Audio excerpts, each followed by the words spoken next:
Hello friends, welcome to my channel. இன்னைக்கு நம்ம சேனல்ல ஒரு சூப்பரான ரெசிபி தான் பார்க்க போறோம். என்னன்னு பாத்தீங்கன்னா ரேஷன் கடை கோதுமையை வச்சு சப்பாத்தி பண்றோம். நிறைய பேருக்கு சப்பாத்தி பாத்தீங்கன்னா உப்புலாம் வராது. அது ரேஷன் கடை கோதுமைங்கறனால நம்ம வாங்கி அரைச்சு வச்சிருப்போம். இந்த ஆசீர்வாத் கோதுமை அதெல்லாம் வாங்கும்போது பாத்தீங்கன்னா சப்பாத்தி நல்லா உப்புலாம் வரும். ஆனா இந்த கோதுமையில சப்பாத்தி உப்புலாம் வர மாட்டேங்குது. நிறைய பேருக்கு கவலை இருக்கும். அதே மாதிரி சப்பாத்தி பாத்தீங்கன்னா சாஃப்ட்டா இருக்க மாட்டேங்குதுன்னு சொல்லுவாங்க. கொஞ்ச நேரம் ஆன பின்னாடி அது ரஃப் ஆயிருது, ஒரு மாதிரி ஆயிருது, சாஃப்ட்டா இருக்க மாட்டேங்குது அப்படிங்கிறது நிறைய பேரோட பிரச்சனையா இருக்கும். ஸோ ஃப்ரெண்ட்ஸ், அந்த பிரச்சனைக்கெல்லாம் இந்த வீடியோவில் உங்களுக்கு கண்டிப்பாக சொல்யூஷன் கிடைக்கும். இந்த வீடியோ பார்த்தீங்கன்னா நம்ம ரேஷன் கடை கோதுமையை தான் முழுக்க வச்சு நம்ம இந்த சப்பாத்தி பண்ண போகிறோம். ரொம்ப கரெக்டாகவும் பர்ஃபெக்டாகவும் வரும். ஸோ எப்படி பண்ணுறதுன்னு பார்க்கலாம். வாங்க வீடியோக்குள்ளே போகலாம். நான் பார்த்தீங்கன்னா இன்றைக்கி 2 கப் கோதுமை மாவு எடுத்திருக்கேன். இப்போ இதில் தேவையான அளவு உப்பு சேர்த்துக்கலாம். இப்போ இதில் ஒரு 2 டேபிள் ஸ்பூன் எண்ணெய் சேர்த்துக்கிறேன். இப்போ மிக்ஸ் பண்ணிக்கலாம்.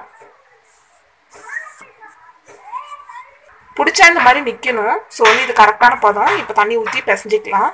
பச்சை தண்ணி தேவையில்லை, ஓரளவுக்கு மிதமான சூட்டில் இருக்க தண்ணி ஊற்றி பிசைஞ்சிக்கலாம்.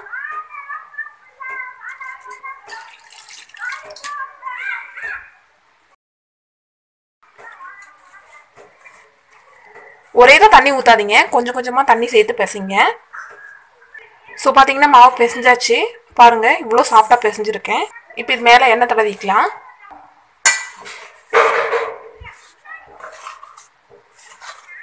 எண்ணெய் தடவியாச்சு. இப்போ இதை மூடி போட்டு மூடி எடுத்து வச்சிடலாம்.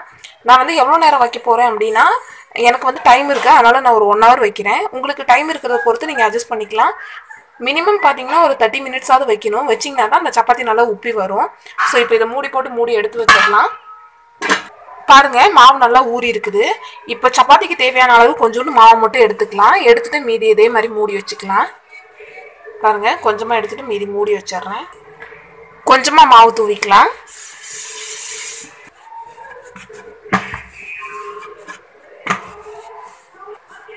ரெண்டு பக்கமும் திருப்பி திருப்பி போட்டு தேய்க்காதீங்க. இப்படி ஒரே பக்கமாக போட்டு தேய்ச்சி எடுத்துங்க. இப்போ தேய்ச்சாச்சு. இப்போ இதை கல்லில் போட்டு எடுத்துக்கலாம். கல் பார்த்தீங்கன்னா நல்லா சூடாயிருச்சு. இப்போ நம்ம சப்பாத்தி போட்டுக்கலாம். ஒரு பக்கம் லைட்டாக வெந்ததுக்கப்புறம் மறுபடியும் இன்னொரு பக்கம் திருப்பி போட்டுக்கலாம். இப்படி மாற்றி மாற்றி திருப்பி போடுங்க. ஃப்ளேம் பார்த்தீங்கன்னா ரொம்ப லோ ஃப்ளேமில் வைக்காதீங்க, ஓரளவுக்கு மீடியம் டு ஹையில் வைங்க. அப்போ தான் அந்த சப்பாத்தி பார்த்தீங்கன்னா நல்லா உப்பி வரும். அதுவாக தானாக உப்பி வரும்.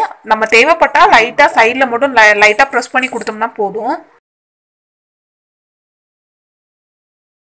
பார்த்தீங்கன்னா நம்மளோட சப்பாத்தி சூப்பராக ரெடி ஆயிடுச்சு. மிச்சம் இருக்கிற மாவை இதே மாதிரி சப்பாத்தி போட்டு எடுத்துக்கலாம். இந்த வீடியோ உங்களுக்கு பிடிச்சிருந்துச்சுன்னா லைக் பண்ணுங்கள், ஷேர் பண்ணுங்கள், கமெண்ட் பண்ணுங்கள். மறக்காமல் நம்ம சேனலுக்கு சப்ஸ்கிரைப் பண்ணிக்கோங்க. தேங்க்யூ ஃபார் வாட்சிங் ஃப்ரெண்ட்ஸ்.